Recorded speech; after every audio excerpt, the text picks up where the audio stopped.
The text we'll look at today is Matthew 26, verses 57 to 68. And the title of the sermon is False Accusations Against the Galileans.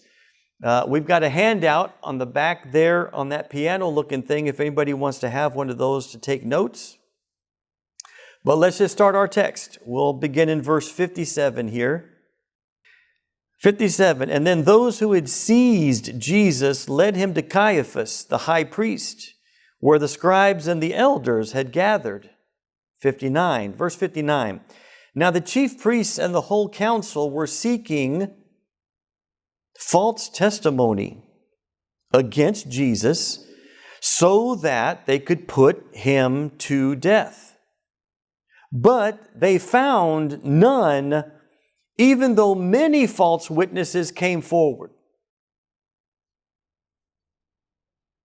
That is a powerful and impactful text, pregnant with so much meaning right there. Let me go back and remind us, we're still picking up where we left off last week. I forgot to take my allergy pill this morning, and I'm feeling it. Last week, in the garden, a crowd, a mob of violent men come with swords and clubs to take Jesus captive. And we notice that they're accusing Jesus of being a violent man. We looked at what kind of propaganda did they have to spread throughout Jerusalem in order for a mob of people to think that this Prince of Peace, this Christ, this Messiah, is actually a bad person. What kind of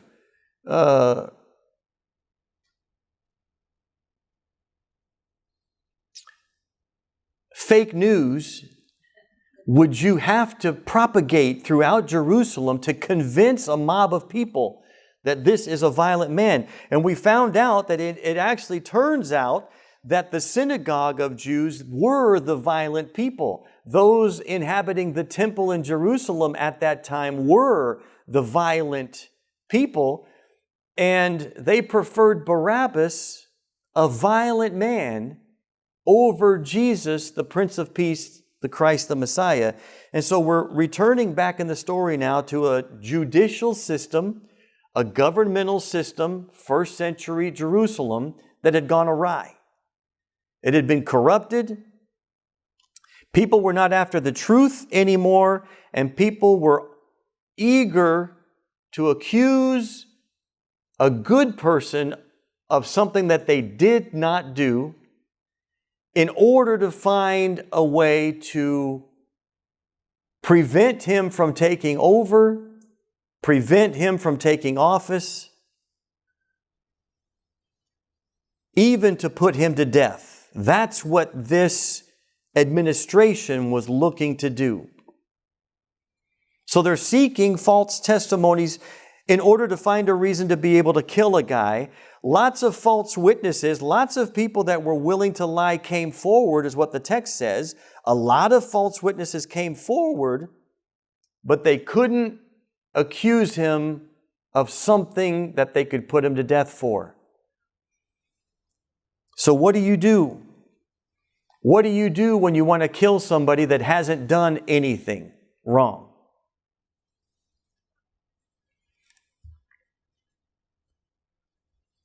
Well, we're going to find out that they decided to lie about his words. If we look at our next verse, verse 61, at last 2 came forward and said, "This man said, I am able to destroy the temple of God and rebuild it in 3 days." Now, we've talked before about how we just preach whatever comes next in the text. And sometimes it doesn't seem like it can be just coincidence when things line up the way they do sometimes. But they found people that were willing to twist his words and accuse him of saying something that he actually didn't say. It sounds similar, but it's not what he said. So pay attention to this word in green right there. Here's what the false witnesses said. The false witnesses came forward and said, "This man said, I am able to destroy the temple of God." Now, if we remember the Bible stories, we'll remember Jesus did say something about the temple getting destroyed, kind of something like that. Well, let me take you to the actual verse, what Jesus actually said. It's down in John chapter 2 and verse 19. Here's what he actually said. Jesus answered them and said, "You will destroy this temple, and in 3 days I'll lift it up." The "you" there, if you're looking at the text, I put the PL next to "you." PL stands for plural. So in the text, Jesus tells these criminals that he is talking to, "You guys are going to destroy this temple." That was his exact quote. And if you keep reading in the text, it says he was speaking of the temple of his body. He was predicting that they would be the ones to crucify him. Now that's what he actually said. You guys are going to destroy this temple and I'm going to rebuild it. But notice what they accused him of saying. If we go back to the previous verse, verse 61, this man said, "I am able to destroy the temple," as though he would be responsible for doing something wrong. Now, I can't help but hear that and to look at what he actually said and to realize, oh, this is another aspect of what crooked judicial systems will resort to. Corrupt government systems, what they will resort to, and what they will resort to is what we call breaking the 9th commandment. We should know what that one is. I love using that. You're breaking the 9th commandment right now. The 9th commandment is, "Thou shalt not bear false witness." It is a command straight out of heaven that it is forbidden for people to say something, misquote something that they know is false. You cannot do that. That's right up there with "thou shalt not murder," "thou shalt not commit adultery," "thou shalt not bear false witness." And yet, what we see happening in our text today, guys, is this is exactly what a judicial system does when it has gone awry. When a government system that is supposed to be servants of God to protect the righteous and execute the wrath of God against the wicked. That's their function. But what happens when they themselves are corrupt? They resort to breaking the commandments. I can't help but bring this up, but there is a couple phrases from what do we call a previous president? A former president, that the current administration is doing exactly the same thing that this administration did with Jesus. They're twisting his words. And a couple of the phrases are, he said he's going to be a dictator from day one. Has anybody heard that one? He said he's going to be a dictator from day one, and they're using that to scare people into a position. Well, that's not what he actually said. What was actually said is he was being interviewed, and the interviewer says, "Will you be a dictator?" And his answer was, "Only on day one." It was a joke, and what he meant was, in the same way that the current administration took out that pen on day one and created 40, 50, 60 executive orders, nobody's permission, just signing executive orders, that's what dictators do. And he said, well, since that's what they did, I'm going to have to create executive orders undoing all of the executive orders they made. So he's not going... I'm using the example to say this is what happens in corrupt systems. They twist people's words. A second one is they said, he has already told us that if he doesn't get elected, there's going to be a bloodbath. Anybody heard that one? He said, if we don't elect him, there's going to be a bloodbath. No, what he actually said, he was at an automotive manufacturing place, and he said the current administration is going to ruin automotive manufacturing. Car prices are going to get so high that it will be a bloodbath.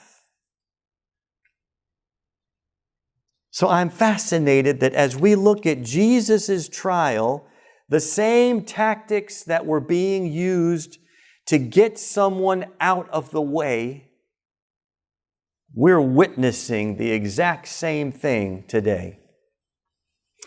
Well, how can people do this? Let me just put a pin in the sermon. I'm going to stop my flow from Matthew and just put a pin here.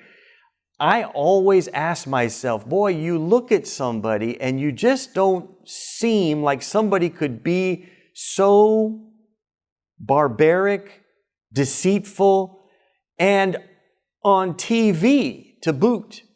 Let me show you where this comes from. Jesus talked about these same people, this corrupt administration, and he said, here is the problem with why we're not speaking the same language. John chapter 8 and verse 43.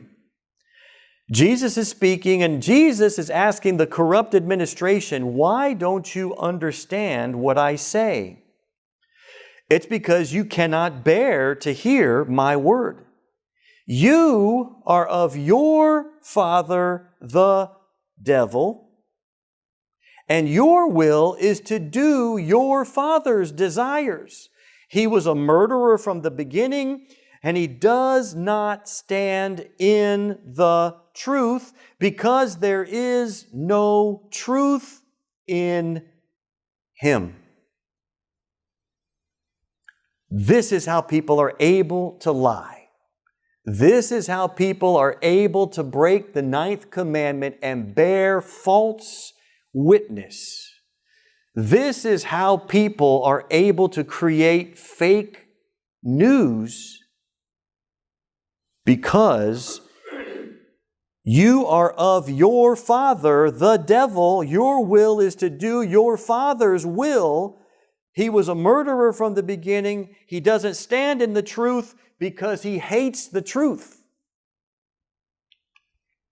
Verse 44. When he lies, he speaks out of his own character because he is a liar and he is the father of lies. But because I am telling the truth, you don't believe me. Verse 47, whoever is of God hears the words of God. The reason why you don't hear them is because you are not of God.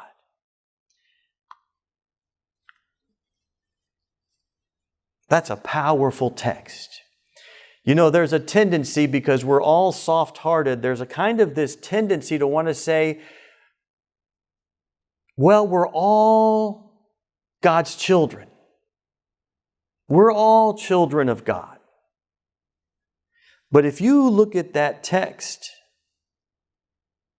doesn't he say that's not accurate? You are not a child of God. You are a child of Satan because your desire is to do what your father loves: murder and lie. But if you are a child of God, then you love the things that God loves: righteousness, honesty, truth. I think it's important for us to realize that the world is divided into two camps: the sons of God and the sons of Satan. And by their fruit you shall know them.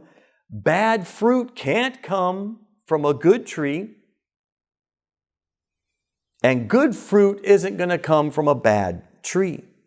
So look at the fruit, and you know what kind of tree it is. The children of God reflect the glory of God. The children of Satan reflect the glory of Satan. Well, let me come back to our text today.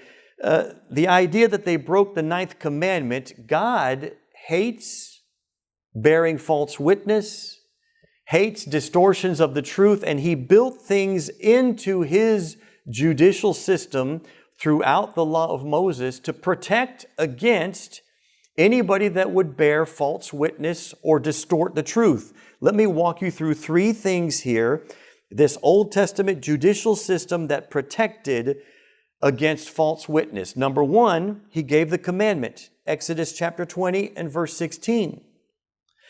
You shall not bear false witness against your neighbor. You're not allowed to distort the truth. You're not allowed to create fake news. You're not allowed to propagate propaganda that would create ill will towards an innocent person. So He established the commandment. Number 2, God told Moses to establish a judicial body of people, but make sure that you pick people that cannot be corrupted. Let me take you to Exodus chapter 18 and verse 21. Select capable men from all the people, men who fear God, trustworthy men who hate dishonest gain, and appoint them as officials over thousands and hundreds and fifties and 10. Did you just see how we should elect our governing officials? Make sure that they don't like dishonest gain. Make sure that they aren't corruptible.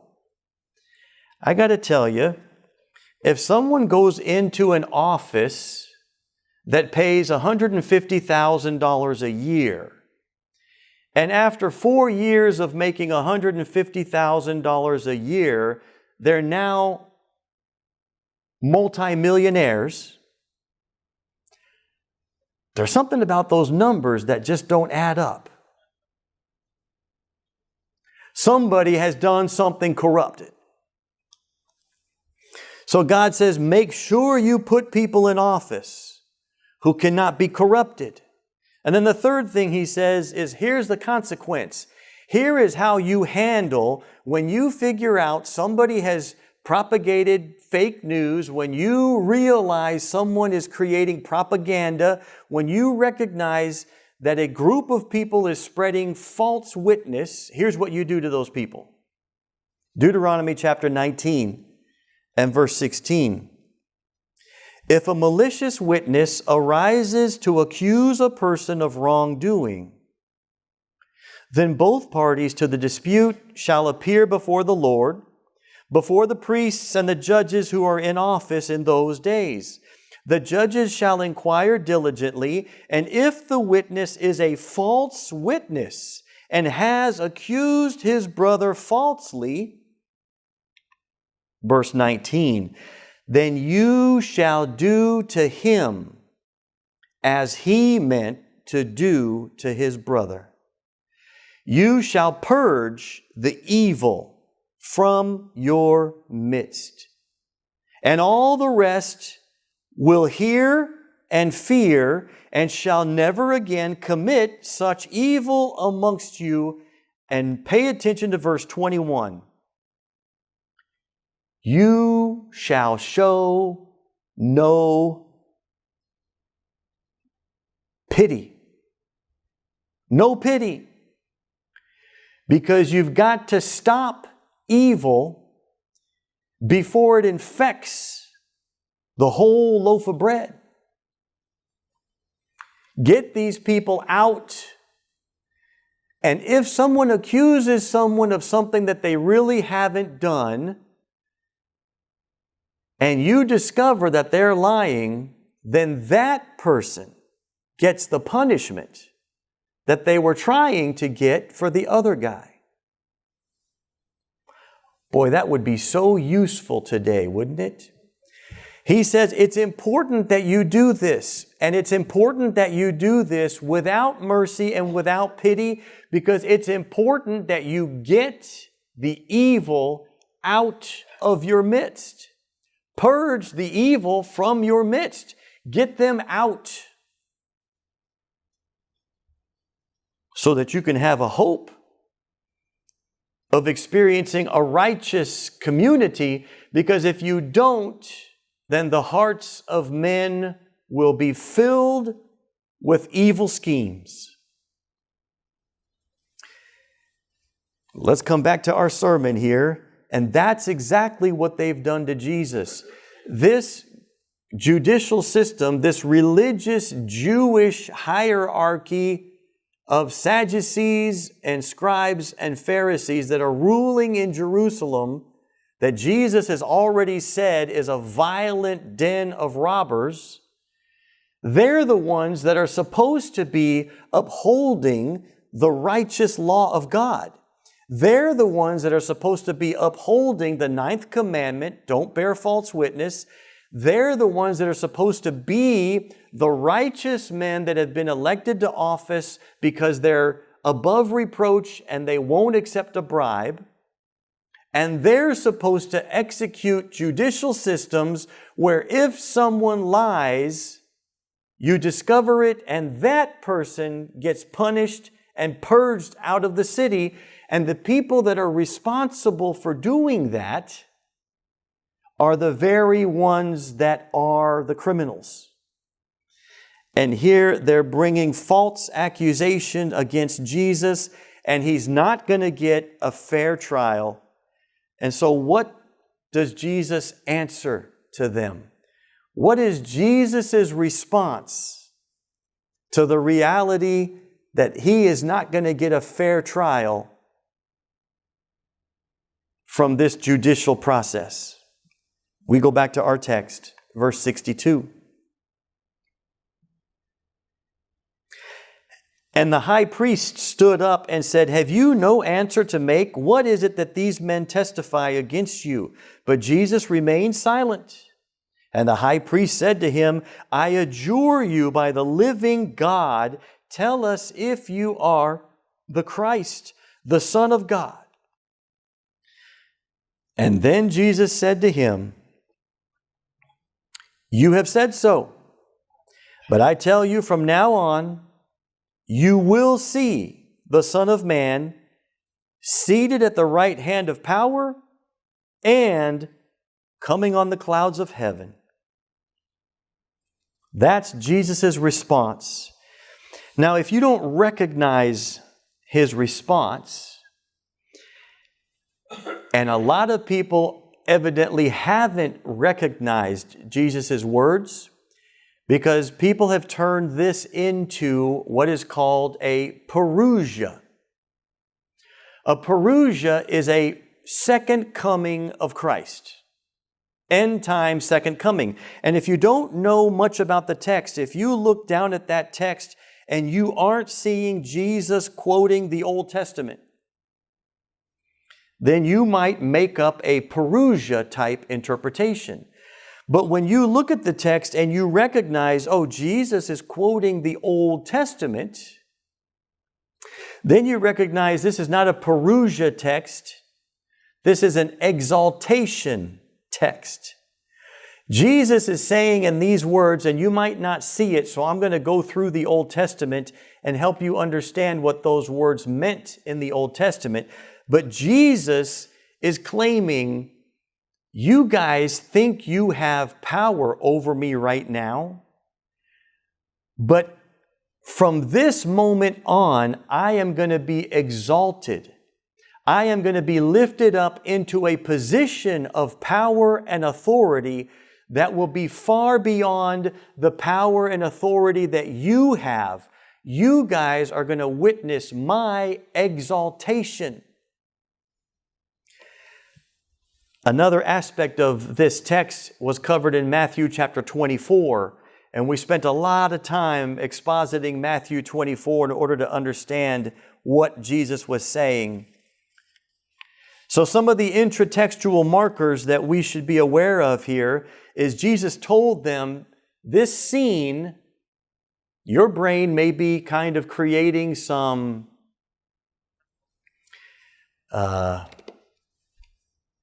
schemas. Good job, guys. Your brain may be creating some schemas based on those words, what you think that looks like. But we're going to go back to the Old Testament and see what Jesus, why did he quote those verses from the Old Testament? And some of the intratextual clues that we read when we did Matthew chapter 24 was that it was imminent. It's going to happen in your lifetime. You are going to see it. Jesus told the disciples, many of you will not taste death until all of these things have happened. And then he tells the scribes and the Pharisees in a couple chapters, he's going to say, from now on, you will see this exaltation that I'm talking about. So hopefully just those intratextual markers help us understand this was something that was going to happen quickly and it was going to happen in their lifetime. So this can't be a Perusia event. This can't be an end of the world second coming of Christ event. Those are just some concrete objective things to get our bearing with. So again, let me pause in the sermon and let's understand some Old Testament expectation. One of the things that the Judaism of antiquities, not modern day Judaism. Modern day Judaism is not the same as the Judaism of antiquities. But the Judaism of antiquities believed that there was something called two powers in heaven. That the Godhead was more than just God. That there was another person in heaven, and the other person in heaven is depicted as a man. And there's also another aspect of God that is called the angel of the Lord. Have we heard of that phrase? The angel of the Lord. And what you find out in the Old Testament is the angel of the Lord had all the attributes that God has. And you also find out that this man at the right hand of God has all the attributes that God has. That is what ancient Judaism believed. God, a man at his right side that had all of his attributes, an angel of God or a spirit of God that had all of God's attributes. For some reason, they called it the two powers in heaven.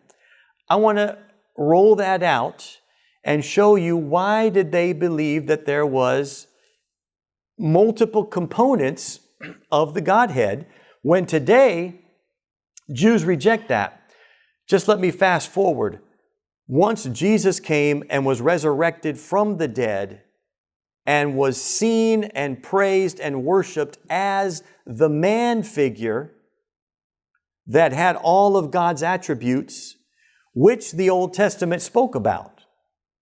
Once they recognized that Jesus was the man at God's right hand, in 135 AD, the Pharisees broke away from traditional Judaism and started what is today called Rabbinic Judaism, and they reject the notion that there was a man that has all of God's attributes. Even though it's in their scriptures, they reject that notion that there was a man that had all of God's attributes. Why would they do that? Because the man with all of God's attributes showed up. And they crucified him. So today, you won't find them believing in the God-man. But previous to Jesus, they did believe in that. Let me show you just a couple texts where we see this man that has all the attributes of God. There's lots of them, and I didn't want to make too much of the sermon about this because it may sound strange or new to you. But let me just give you one. Abraham meets three men. Do we remember the story?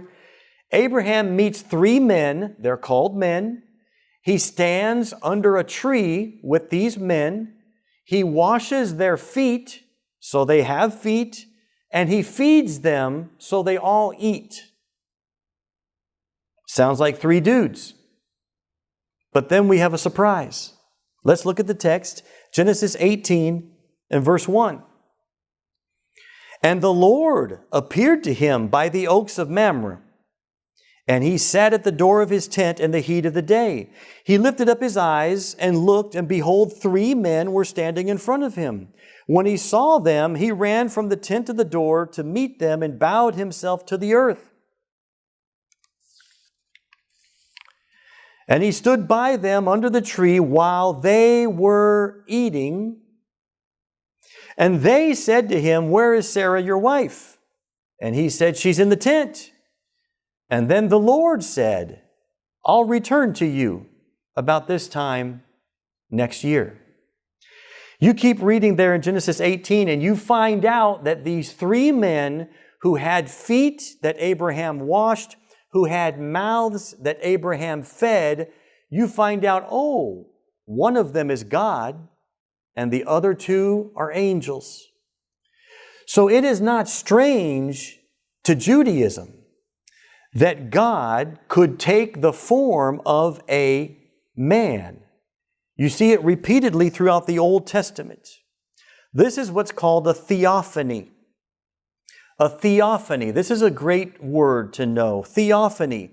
A theophany is a visible manifestation of a deity or a direct encounter with a deity in a tangible form. The word comes from the Greek word theos, which means God, and diaphanous, which means appearing. So it was understood in the Jewish literature that sometimes God appears on earth as a man. You can't get away from it. Do we remember the story? Help me out. Was it Jacob that meets an angel of the Lord, decides to wrestle the angel of the Lord, and then the end of the text is, "I have wrestled with God." The angel was a man that was God. Shouldn't surprise us, and it shouldn't surprise the Jews. But they reject these ideas now because the God-man actually showed up in their lifetime and they didn't like him.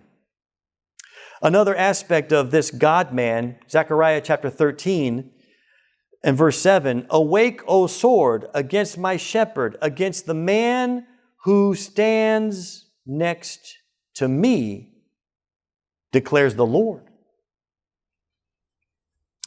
Other appearances, I won't get into them all. God appears to Hagar, Abraham's mistress. To Gideon, God appears to the parents of Samson. So you've got an angel of the Lord that comes to people that we find out is God. You've got a man that people wrestle with and wash his feet, and we find out he was God. And these are all called theophanies, times when God manifests himself physically on earth. And that's what the Jews called two powers in heaven. So when Jesus says this phrase now, that was the background, that was the understanding. So Jesus is going to claim to be that second person, that man that is standing next to God, that is actually God revealing himself in the flesh. And that's what this quote comes from. When he says, "From now on, you will, number one, see the Son of Man seated at the right hand of power." That was Old Testament verse number 1. "And coming on the clouds of heaven." That is Old Testament verse number 2. Let me walk you through those. Old Testament verse number 1 is Psalms 110. And the Lord said to my Lord, sit at my right hand till I make all of your enemies your footstool. That is one of the verses that Jesus just quoted to the people who are about to judge Him. And He has just let them know that in their scriptures, their King David saw a man that God would have sit at His right hand until God destroys this man's enemies. And Jesus is saying, you guys are going to see it because you are the enemies that is about to destroy the man who you saw, who David saw, sitting at the right hand of God. So when he said this text, he is saying, you guys may think you're in power now, but you're about to become my enemies. And you're going to witness God come and destroy all of you who are my enemies. That was the first verse. You want to know why they got so angry? Kind of makes sense now, doesn't it? The second verse that Jesus quoted was from Daniel chapter 7. Going on the clouds of heaven, riding the clouds. Daniel chapter 7 and verse 13.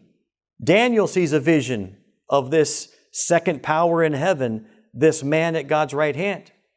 Daniel says, I saw in the night visions, and behold, with the clouds of heaven, there came one like a son of man. I saw a guy that looked like a dude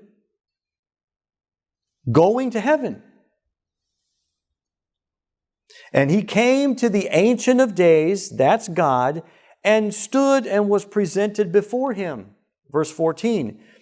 And to him, to this man that somehow got up into heaven, to him was given dominion and glory and a kingdom, so that all the people and all the nations and all the languages will serve him. His dominion will be an everlasting dominion which will not pass away, and his kingdom one that shall not be destroyed. So when Jesus said, you're going to see the Son of Man coming on the clouds, he didn't mean you're going to see me coming on clouds.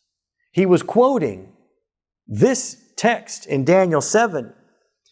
Daniel saw someone going on the clouds to God the Father. And that man that Daniel saw going on the clouds to God, that man that he saw, God gave him all power and authority and dominion forever. And Jesus is telling these whitewashed judicial forces, you guys are about to witness the fulfillment of this man that goes to heaven, that God gives all power and authority to. That's the nature of the text that we just looked at. You guys are going to witness the fulfillment of this. And just to kind of tie a nice bow on this proclamation, the fulfillment of Daniel 7, a man, someone who looks like a man, goes to heaven. God gives him all power, all authority, all dominion forever. Look at what Jesus says after his resurrection. Matthew chapter 28 and verse 17. After his resurrection, he goes to his disciples, and when they saw him, they worshiped him. But some of them doubted. Then Jesus came to them and said, all authority in heaven and on earth has been given to me. Just 3 days after he tells the scribes and the Pharisees, you're going to see the fulfillment of this second power in heaven, this one that looks like a man, that is in God's presence, that gets exalted above everything else and gets given power and authority. 3 days after they kill him, Jesus says, it's done. I have been given all power, authority on earth and in heaven. The second power in heaven has now been presented to the world, and he now has all power and all authority. That's another way that we understand, another intratextual marker that we understand. It already happened 3 days after his crucifixion, at his resurrection. So this verse is not talking about some end time second appearing of Jesus coming on the clouds. He was quoting Old Testament Bible verses that people that knew the Old Testament would recognize. He's claiming to be that second power in heaven. And that's exactly what he was predicting. He was predicting his exaltation. Jesus was announcing that what they were about to do to him was going to be the inauguration of a new era. It was going to bring into motion a new age where he now has been given all power and authority, a new era. And he says, and you're going to see it. It's imminent. It's going to happen very quickly. Let me give you a couple quotes, guys. Jesus' words themselves direct our attention beyond the earthly judgment scene to one of heavenly authority, where those who are now his judges will see him as the heavenly judge. Nor is this a vision for the distant future, because it will be true from now on. So the reader is prepared for the climax when only a few days later, the vindicated Messiah can declare that he now has all power in heaven and on earth. Matthew 28:18. And he is reigning, his reign at the right hand of power has begun. Powerful, powerful text. A single verse that ushers in this new age. Another quote here, guys. In this passage, exaltation was predicted to take place within this generation. And here too, Matthew's words demands a fulfillment which is imminent rather than set in some indefinite future. It is something which you will see, and it will come true from now on.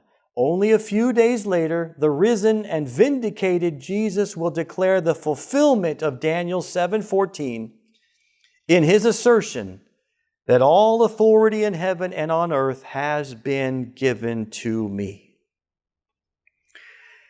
Jesus was announcing his vindication, his exaltation as that second power in heaven that has been given all of God's divine attributes.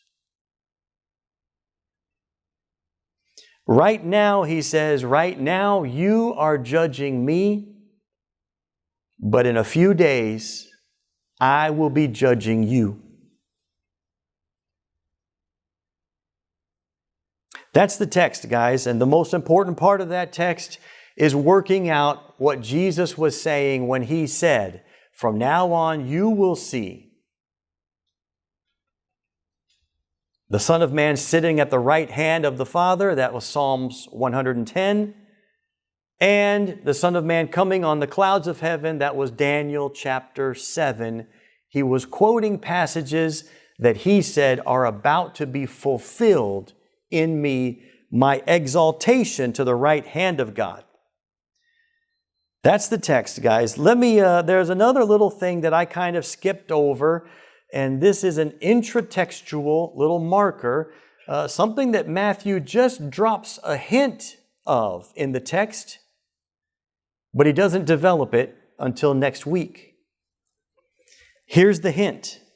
Verse 57, amidst all this scene, Matthew drops a little hint. Verse 57, those who had seized Jesus led him to Caiaphas, the high priest, where the scribes and the elders had gathered. Here's the insertion, verse 58.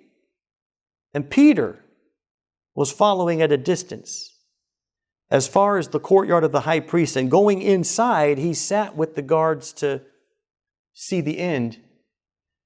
And that's all you hear about Peter until the next pericope. And what we see here, guys, is there are two Galileans that are being put on trial.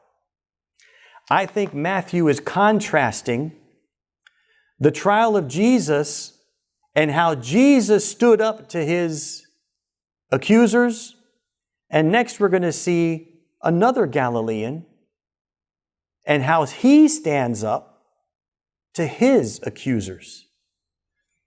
But Matthew chose to leave that for next week, so we're going to respect his wishes, and we'll look at that second part next week.